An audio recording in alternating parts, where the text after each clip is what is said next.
video series. Today I'm going to be building the trestle legs. I'm going to be using some posts. I'm going to use 6x6s for the legs and 4x4s for cross members. Alright, so the first step here, we're going to start machining the legs. I'm going to use the joiner to take off, or to make two sides perfect. This is going to remove any warpage and twisting that's in the wood, and it's also going to give me perfect 90-degree corner, and then that way and two perfect sides, so when I put it through the planer, it'll make the other two sides match the two sides that are perfect. So anyway, you end up with perfect lumber, is what I'm saying. And this stuff is a lot easier to work with than logs. Square, straight timber. So now we're going to cut the legs to length using the chop saw. Again, this is going to be a lot easier than it is on logs. I really envy people who don't have to deal with logs. But logs make it more interesting, I think. Alright, now I'm going to measure the length and width that I want to make my frame. I'm going to do this by measuring from the inside of the metal lip. I don't want the metal lip to get in the way of the frame. I want the leg frame to fit flush to the tabletop frame, the wood part.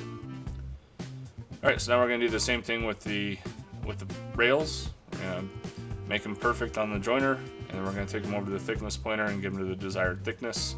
This is the really critical step, like I was saying, if you want to make furniture out of square lumber. Making the lumber square and straight is the most important step. So taking the time to throw it through the joiner first before you send it through the planer is very beneficial. Alright, so next I'm going to be incorporating a lot of saw blades into the piece. So on the side of the desk, between the two legs, I want to have a circular saw blade, a retired one. And so what I'm going to do is measure the center of the leg and put the saw blade down, measure the outside of that blade, and then I'm going to move in my horizontal rails a 1/4 inch or so, because I want the blade to sink into those rails so that it stays put. I'm not attaching it using any kind of fasteners, it's just going to be kind of pressed into the wood. Now we're going to duplicate those measurements on all the other legs, make sure my rails are centered, and I'm going to start laying out where I'm going to drill the holes for the tenons. And the idea is the tenon is going to go all the way through the leg and pop out the other side, and I'm going to use a wedge to tighten the tenon. And it's kind of an old-fashioned type mortise and tenon, which I think will look really cool.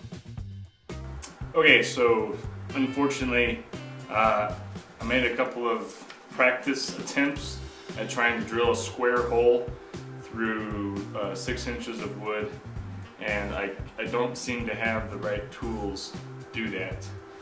I don't have anything long enough, and yeah. Anyway, I'm not really sure. If you have any ideas that you want to share with people about how to drill square holes through anything, I guess, leave a comment down below. That'd be really helpful for everybody else watching. I'm going to have to do something different, so I'm going to use my 3-inch tenon cutter to cut tenons, round tenons on the square post rails, these guys, and then I'm going to drill 3-inch hole 3.5 inches in, because that's as long of a tenon that my tenon cutter will cut. It's about 3.5 inches. So I'll drill my hole about 3.5 inches. I'll max out the tenon cutter on the posts, rails. I think what I might actually do, yeah, this is what I'm going to do. On the other side, so the tenon comes in here. On the other side, what I'm going to do is drill a shorter hole, like maybe an inch, and then I'm going to make tenons, and I'm going to put them in there, and I'm going to cut them in half, put them in there, slide my wedge in there, and then it'll appear as though it goes all the way through, and it's like an old-fashioned tenon. So it's going to have that look. It's going to be fake.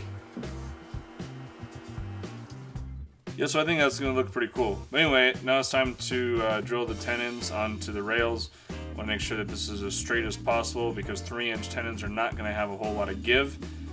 So if they're crooked, it could throw the whole desk off. So I want to make damn sure I get it as close as possible. Alright, and now to give the wood a little bit of a weathered look, I'm going to later finish it with a finish that ages the wood. So to go along with that, I'm going to beat the crap out of it with a chain. This is actually a technique that I learned from the one and only episode of Vanilla Ice Goes Amish. Don't ask me why. I was watching that show at a friend's house for some reason, and this is the thing that I learned from that show. So maybe it was worth it.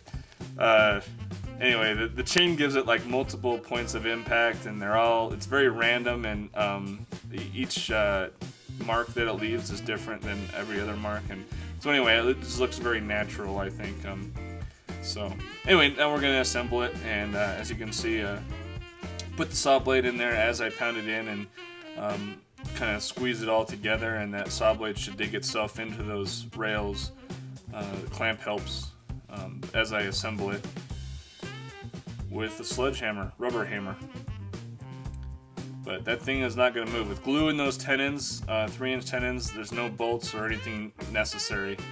However, since I did have to change the tenons, they did run into each other, so I'm drilling out the other holes, drilling out the end of those tenons that invaded the other holes, so that my longer rails for the back of the desk will fit all the way in. So this is going to be a little bit easier because I don't have saw blades in between them. Just want to make sure I use plenty of glue so it never comes apart. And once again, use the hammer to knock everything together. You also want to make sure that the rails are twisted right so that they're square with everything. And now it's time to put the axes in. First step though is to get rid of the logos. I don't want to advertise for free for anybody, especially these cheap ass axes. They cost me 11 bucks. I don't know if I mentioned that before.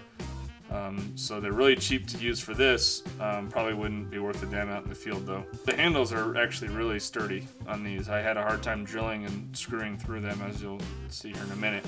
So what I'm going to do is I'm going to get them set. I'm going to drill a hole through the tip of the handle at the top so that I can drive a screw. These handles are made out of really hard wood, so I can't just drill a little hole. It has to be a big enough hole that the screw can go through it pretty easily. And we'll just drill it into place. Kind of tap down the axe side of the blade side of the axe into the post below, the rail below. And that's not actually going to hold it in place. These screws are really critical, so I want to make sure I get them right. And then now I'm going to put a screw in the middle, holding them both together, and that's what's going to lock the whole thing in place, is that screw in the center. And the screw I used popped out just barely on the other side, so I'm going to use a grinder to knock off that tip, so somebody sitting at the desk doesn't cut their knee open. Alright, so now just to add a little bit more shape and height, I'm going to add corbels or feet, whatever you want to call them. I mean, feet on the bottom, and I don't know what you would call the ones at the top. They're made out of 8x8s that I cut into 2.5-inch slices, and the top ones are grooved on the outside to fit around the metal lip, so the metal lip kind of tucks in inside of them, and then they sit flush to the wooden frame on the bottom of the table, so it sits real nice, and I think it looks real sharp that way too. So the feet I'm going to glue and screw on, center them, and I'm also going to glue on a piece of masonite, a square, on the bottom of those feet so that it can slide around the carpet a little bit easier. And then I'm going to do the same thing with the corbels. Just make sure they're centered and lined up with the lines that I traced when it was upside down on the table. Make sure those lips line up with, or the grooves line up with the steel lip. Once I get those on, I'll put the tabletop back on there to see how everything fits. And it fits real nice. Alright, that's it. Frame is built. I'm freaking stoked. Legs are done. All that's left to do now is finishing. I'm going to have 2 videos for finishing. One video is going to be finishing the top. I'm adding some saw blades from the sawmill onto the top, as well as my logos. And we're going to be doing an epoxy finish. And then I'm also going to teach you how I did the rest. That's going to be one video, so for that, click on this link right here. The other video is going to be how to age and finish the legs, because I want this to look old. There's a technique you can do or a finish that kind of like a. There's a recipe you can put together for a finish that will age the wood very rapidly. I might have to take the axes out to do that finish, but that's okay. They can come out just fine. And then, so we'll be doing that, and then we'll be staining it really dark. So, anyway, for that video, click on this link right here. Otherwise, please subscribe to the channel, and I will see you guys in the next video. Thanks so much for watching. The Log Furniture How-To, the most all-inclusive site on the net for log and rustic furniture, fixtures, and decor. That's logfurnitureHowTo.com.